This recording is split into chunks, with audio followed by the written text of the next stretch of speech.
Imagina uma Euro perfeita, com as principais seleções tendo gerações absurdas, com a campeã mundial chegando ainda melhor do que no ano do título, com jogadores que são lembrados até hoje como os melhores das suas posições, com classificações com roteiro de cinema e com uma final histórica, com uma reviravolta no último minuto. E nesse vídeo você vai ver que tudo isso e muito mais aconteceu na Euro 2000. A Euro 2000 foi o primeiro campeonato de seleções que teve duas sedes, naquele caso foram Holanda e Bélgica. Logo no grupo A já tinha muito peso, com Alemanha, Romênia, Portugal e Inglaterra. A Alemanha contava com bons nomes como Oliver Kahn e Ballack e outros mais veteranos como Bierhoff, que foi o autor do gol do título da Euro de 96, e o Lothar Matthaus, que foi o capitão da Alemanha campeã da Copa de 90. A Romênia, que seria a grande surpresa daquele grupo, também contava com veteranos, e com alguns deles fazendo parte da histórica campanha na Copa de 94, sendo o principal deles o camisa 10 Rage. E a seleção de Portugal vivia a sua geração de ouro, com o Figo e o Rui Costa sendo os craques do time e que ainda contava com outros excelentes nomes, como o João Pinto, o Sérgio Conceição, o Nuno Gomes, o Abel Xavier e o Pauleta, que era o maior artilheiro da seleção portuguesa até antes do Cristiano Ronaldo.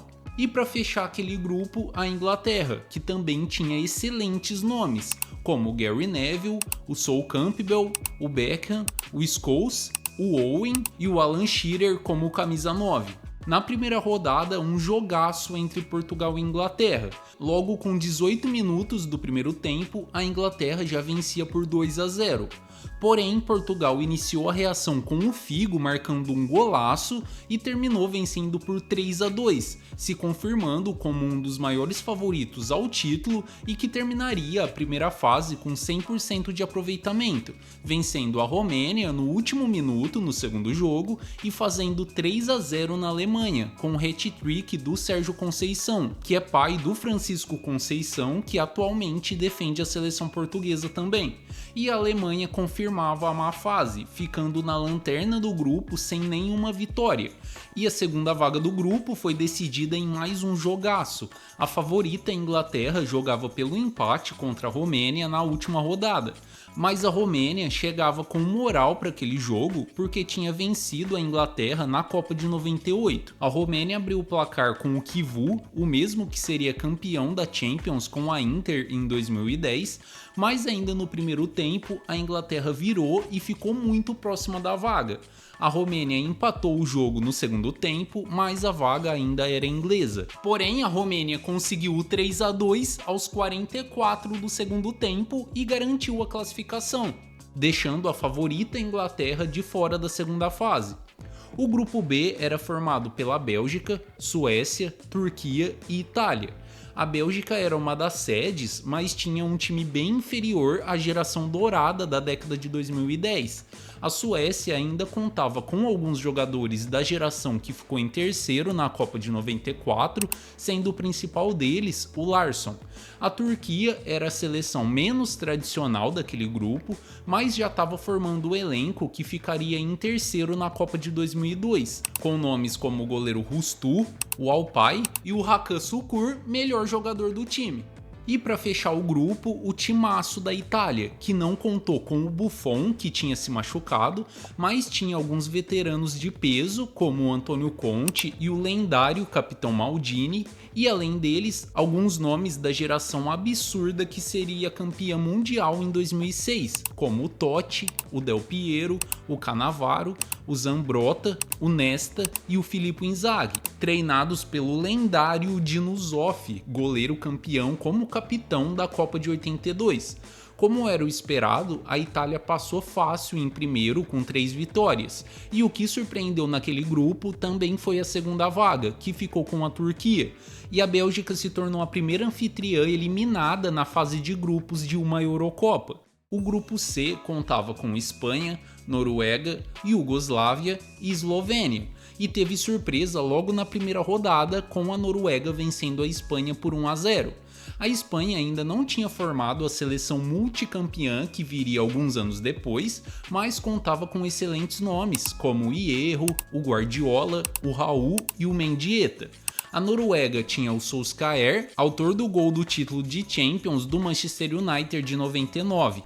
Já a Eslovênia disputava sua primeira competição como um país independente, e logo na estreia, um confronto muito simbólico contra a Iugoslávia, a nação da qual a Eslovênia fez parte até 91.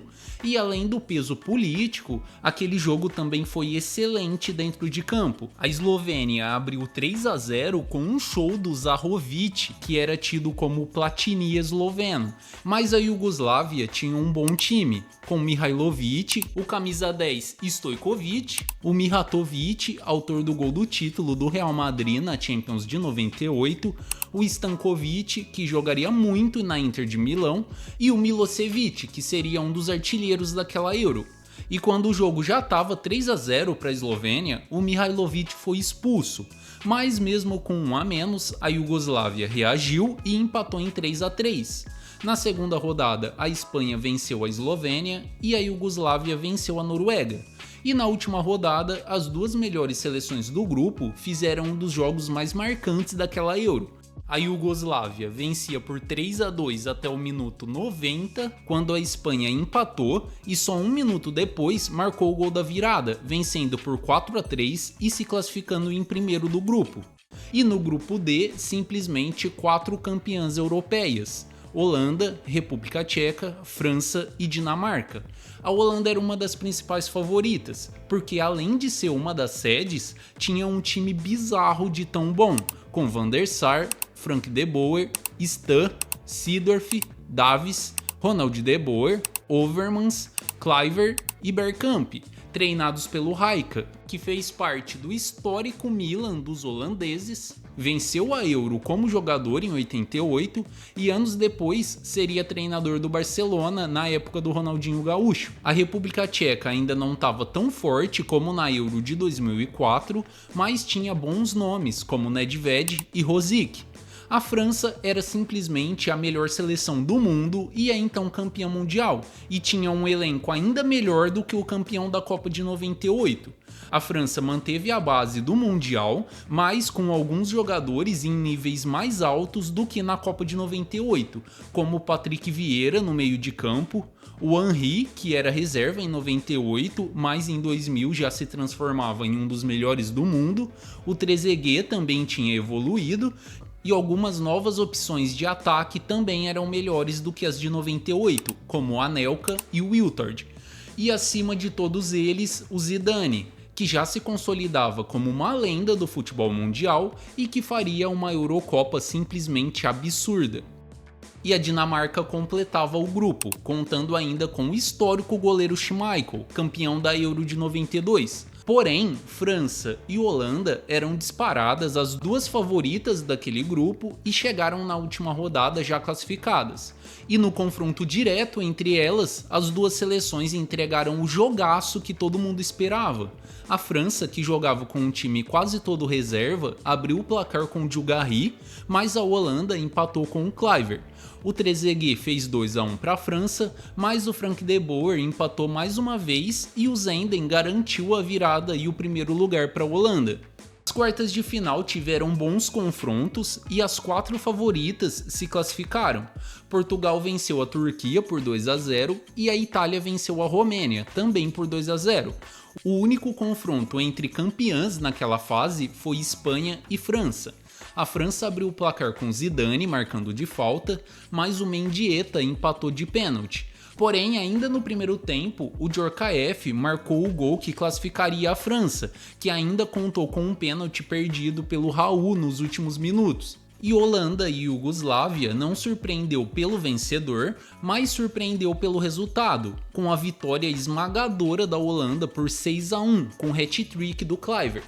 Aquela Euro de 2000 ficou muito marcada pelo altíssimo nível ofensivo dos jogos, muito diferente do que tinha acontecido na Euro de 96. E nas semis, 2 confrontos históricos e de muito peso.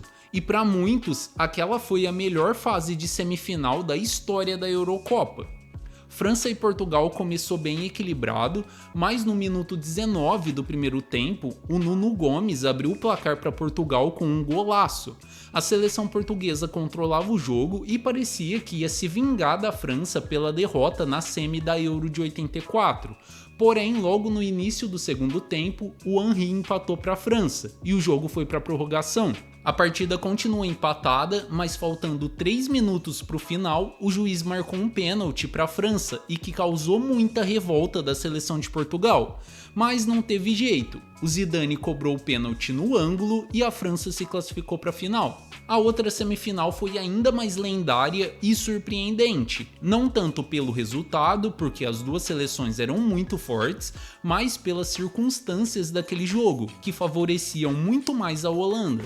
Aquele jogo foi no estádio do Ajax e que estava lotado pela torcida da Holanda, e para aumentar ainda mais o favoritismo holandês, o Zambrotta foi expulso ainda no primeiro tempo e mesmo com um jogador a mais, durante 1 hora a Holanda não conseguiu marcar, inclusive perdeu 2 pênaltis e o jogo foi para prorrogação. E a Itália, que tinha a defesa de mais peso do mundo, conseguiu levar o jogo para os pênaltis. E a disputa de pênaltis era simplesmente o maior pesadelo para a seleção holandesa, porque a Holanda perdeu nos pênaltis para a Dinamarca na semifinal da Euro de 92, perdeu para a França na Euro de 96 e para o Brasil na semi da Copa de 98. E naquela Euro 2000, mais uma vez nos pênaltis, a seleção holandesa sofreu uma das derrotas mais dolorosas da sua história.